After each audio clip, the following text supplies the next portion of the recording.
தூய Siena Catherine 1347 March மாதம் 25 நாள் இத்தாலியில் உள்ள சியன்னா நகரில் பிறந்தார்.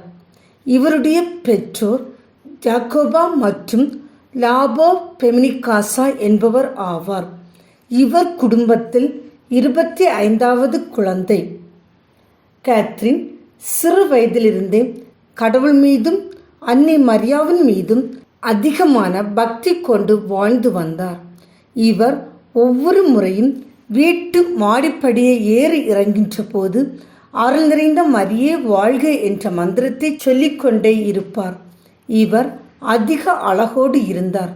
இதனால் இவருடைய தாய் இவரை சிறு வயதிலேயே ஒரு பணக்கார இளைஞனுக்கு மணமுடித்து கொடுக்க நினைத்தார்.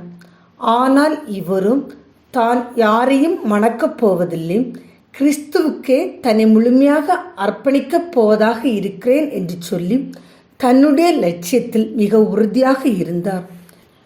இவருடைய தாய் இதற்கு எதிர்ப்பு தெரிவித்தாலும் இவருடைய தந்தை கேத்ரினுடைய முடிவுக்கு ஆதரவு அளித்தார்.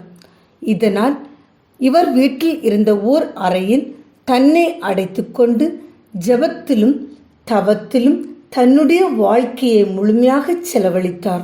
கேத்ரின் தனியாய் இருந்து ஜெபித்த போது நிறைய காட்சிகளை கண்டார்.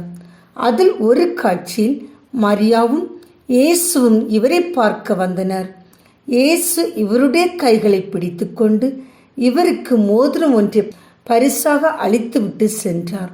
இது கேத்ரினுடைய கண்களுக்கு தவிர வேறு யார் கண்களுக்கும் தெரியவில்லை. இவர் தனியாக இருந்து ஜெபித்த தருணங்களில் நற்கருணையை மட்டுமே உணவாக உட்கொண்டு பல ஆண்டுகள் வாழ்ந்து வந்தார். இவர் 18 வயதை அடைந்தபோது டொமினிக்கன் 3ஆம் சபையில் உறுப்பினராக சேர்ந்து தனி அறைக்குள் தன்னை அடைத்து கொண்டு வாழ்வதை விடுத்து வெளி உலக வாழ்க்கையிலும் தன்னை ஈடுபடுத்திக் கொள்ள தொடங்கினார். இவர் வாழ்ந்த காலத்தில் திருச்சபையில் நிறைய குளறுபடிகள் நடந்து கொண்டிருந்தன. அதில் முக்கியமானது திருத்தந்தை 11ஆம் கிரகோரியர் பிரான்சில் உள்ள அவிஞ்ஞான் என்ற இடத்தில் வீட்டு சிறையில் அடைபட்டு கிடந்தார். கேத்ரின் தான் பெரும் முயற்சி எடுத்து இவரை ரோமைக்கு கொண்டு வந்தார். இவருக்கு பிறகு திருத்தந்தை 6ஆம் அர்பன் வந்தார். அவருக்கும் இவர் பேருதவியாக இருந்து வந்தார். அந்த காலகட்டத்தில் திருச்சபை மேலும் உலுக்கிய நிகழ்வு இயேசு வாழ்ந்த புனித பூமியான பாலஸ்தீனா இஸ்லாமியரின் கட்டுப்பாட்டுக்குள் இருந்தது. எனவே இவர் திருத்தந்தை அணுகி எதிரிகள் மீது போர் தொடுத்து புனித நாடுகளை மீட்டுத்தர கேட்டுக்கொண்டார். அதன்படி எதிரி நாட்டவர் மீது சிலுவை போர்கள் தொடுக்கப்பட்டு புனித நாடுகளை மீட்கும் பணி தொடங்கியது. கேத்ரின் நாடுகளுக்கிடையே அமைதியை ஏற்படுத்துவதில் வல்லவராக இருந்தார். குறிப்பாக இவர் சண்டை போட்டு கொண்டிருக்கும் நாடுகளுக்கிடையே அமைதி பேச்சுவார்த்தை நடத்தி சுமூகமான நிலை ஏற்பட பெரிதும் பாடுபட்டார். ஒரு முறை இவர் பிசா என்ற நகரில் இருந்த ஆலயத்தில் அமர்ந்து இறைவனிடத்தில் ஜெபித்து கொண்டிருந்த போது 5 காய வரங்களை பெற்றார். இதனால் இவர் பெரிதும் அவஸ்தைப்பட்டார்.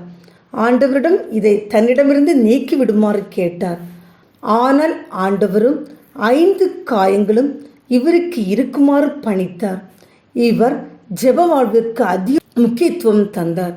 இவருடைய டயலாக் என்ற புத்தகம் மிகவும் பிரசித்தி பெற்றது. இப்படி பல்வேறு பணிகளை திருச்சபைக்கு செய்த கேத்ரின் 1382ஆம் ஆண்டு ரோம் நகரில் இறையடி சேர்ந்தார். 1461ஆம் ஆண்டு இவர் புனித நிலைக்கு உயர்த்தப்பட்டார்.